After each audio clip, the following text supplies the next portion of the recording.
नमस्कार दोस्तों, जैसा कि आप सभी जानते हैं कि दीनदयाल उपाध्याय गोरखपुर विश्वविद्यालय गोरखपुर की सेमेस्टर की परीक्षाएं जो विषम सेमेस्टर की परीक्षाएं थी वो हो चुकी हैं। अब सम सेमेस्टर की परीक्षाएं कुछ महीनों में होंगी, शायद अप्रैल या मई में होंगी। उससे संबंधित बीए द्वितीय सेमेस्टर विषय इतिहास प्रथम प्रश्न पत्र मध्यकालीन भारत का इतिहास आप लोग अभी से अगर पढ़ना स्टार्ट कर देंगे तो परीक्षा तक पूरे के पूरे क्वेश्चन के आंसर आप लोग परीक्षा में दे सकेंगे। तो अगर आप चैनल पर नए हैं तो मेरे चैनल को लाइक शेयर और सब्सक्राइब करना न भूलें। आज हम लोग बीए द्वितीय सेमेस्टर विषय इतिहास प्रथम प्रश्न पत्र पेपर का नाम है मध्यकालीन भारत का इतिहास 1206 ईस्वी से 1526 ईस्वी, यूनिट फर्स्ट। अभी हम लोग यूनिट फर्स्ट को ही देख रहे हैं, जिसमें हम लोग गुलाम वंश, दिल्ली सल्तनत की स्थापना 1206 ईस्वी में होती है। उसमें गुलाम वंश प्रथम वंश होता है दिल्ली सल्तनत का। उससे संबंधित हम लोग इसके पहले के 2 पार्ट की वीडियो देख चुके हैं, जिसमें गुलाम वंश की स्थापना में गुलाम वंश का संस्थापक कौन होता है, कुतुबुद्दीन ऐबक, और कुतुबुद्दीन ऐबक का अयोग्य शासक, कुतुबुद्दीन ऐबक के बाद उसका अयोग्य पुत्र आराम शासक बनता है। उसके बाद इल्तुतमिश शासक बनता है, जो दिल्ली सल्तनत का वास्तविक संस्थापक होता है। दिल्ली सल्तनत में गुलाम वंश का वास्तविक संस्थापक होता है।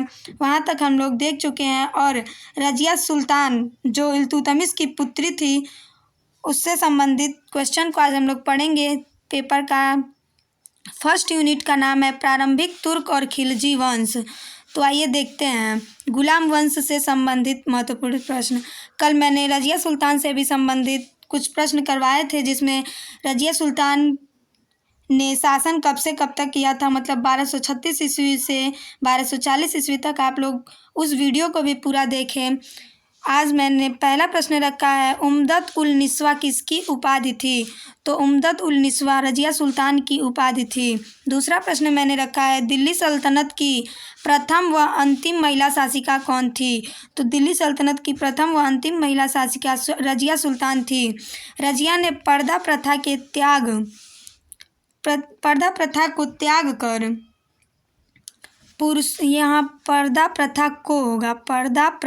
त्याग कर पुरुषों की तरह कुबा, जिसे कोट एवं कुलाह टोपी पहनकर राज दरबार में खुले मुंह से जाने लगी। और चौथा प्रश्न मैंने रखा है, रजिया ने अपने सिक्कों पर उम्दत उल निस्वा जो उसकी उपाधि थी, उसने अपने सिक्कों पर छपवाया था। रजिया का पूरा नाम सुल्तान रजियात उद दुनिया वा उद्दीन था। इसका नाम बहुत बड़ा था, सुल्तान रजियात उद दुनिया वा उद्दीन था। यह भी कभी कभी परीक्षा में पूछ देता है कि रजिया का पूरा नाम क्या था। उनका शाही नाम जलालत उद्दीन रजिया था।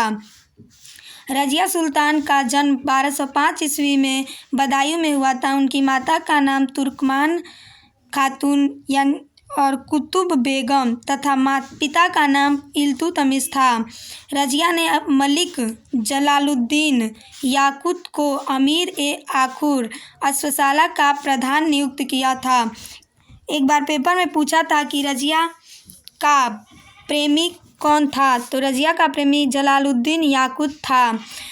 8वां प्रश्न मैंने रखा है, रजिया ने भटिंडा के सूबेदार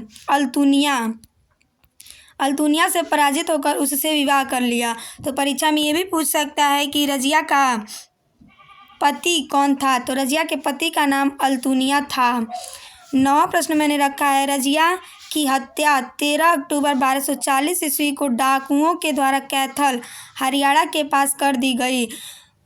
रजिया के साथ उसका पति अल्तुनिया भी था। जहाँ पर 13 अक्टूबर 1240 ईस्वी को डाकुओं ने रजिया और अल्तुनिया को डाकुओं के द्वारा कैथल, जो हरियाणा में पड़ता है, के पास कर दिया।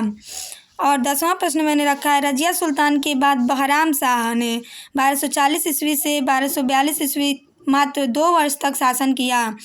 11वां प्रश्न मैंने रखा है, बहराम शाह के समय तुर्क सरदारों ने सुल्तान के अधिकार को कम करने के लिए नायब ए मामलिकात के पद का सृजन किया और सर्वप्रथम यह पद एल्तुगिन को दिया गया। 12वां प्रश्न मैंने रखा है, बहराम शाह के बाद अलाउद्दीन मसूद शाह 1242 से 1246 ईस्वी मात्र 4 वर्ष तक शासन किया था। 13वां प्रश्न मैंने रखा है, अलाउद्दीन मसूद शाह के समय बलबन को अमीर ए हाजिब के पद पर नियुक्त किया गया। और 14वां प्रश्न मैंने रखा है, अलाउद्दीन मसूद शाह के बाद नासिरुद्दीन महमूद ने 1246 से 1266 ईस्वी तक शासन किया। नासिरुद्दीन महमूद ने कुछ अधिक साल तक शासन किया था, मतलब 46 से 66 मतलब 20 साल तक शासन किया था। और 15वां प्रश्न मैंने रखा है, नासिरुद्दीन महमूद टोपी बेचकर अपना जीवन निर्वाह करता था। 16वां प्रश्न मैंने रखा है, मिन्हाजुद्दीन सिराज, जिसे मिन्हाज उस सिराज के नाम से भी जाना जाता है, मिन्हाजुद्दीन सिराज नासिरुद्दीन महमूद के शासनकाल में मुख्य काजी था, जिसने अपनी पुस्तक तबकात ए नासिरी लिखी। आपकी परीक्षा में हमेशा यह प्रश्न जरूर पूछा जाता है कि तबकात ए नासिरी किसकी पुस्तक थी। तो तबकात ए नासिरी मिन्हाज उस सिराज यानी कि मिन्हाजुद्दीन सिराज की पुस्तक थी। 17वां प्रश्न मैंने रखा है, नासिरुद्दीन महमूद ने बलबन को 1249 ईस्वी में नायब ए मामलिकात का पद प्रदान किया एवं बलबन को उलुग खां की उपाधि दे दी। इसके बाद हम लोग इस प्रकार मैंने आप लोगों को दीनदयाल उपाध्याय गोरखपुर विश्वविद्यालय गोरखपुर के बीए द्वितीय सेमेस्टर विषय इतिहास प्रथम प्रश्न पत्र गुलाम वंश से संबंधित सभी शासकों में कुतुबुद्दीन ऐबक, उसके बाद आराम शाह, फिर इल्तुतमिश के बाद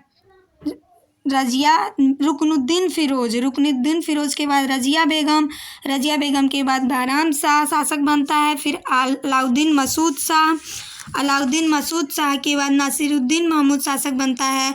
उसके बाद हम लोग कल से बलबन को देखेंगे। बलबन के बाद हम लोग खिलजी वंश के सभी शासकों को पढ़ेंगे। और आप लोग वीडियो को पूरा देखें और अपनी तैयारी अच्छे से करें। इस प्रकार अगर आप चैनल पर नए हैं तो मेरे चैनल को लाइक, शेयर और सब्सक्राइब करना न भूलें। नमस्कार।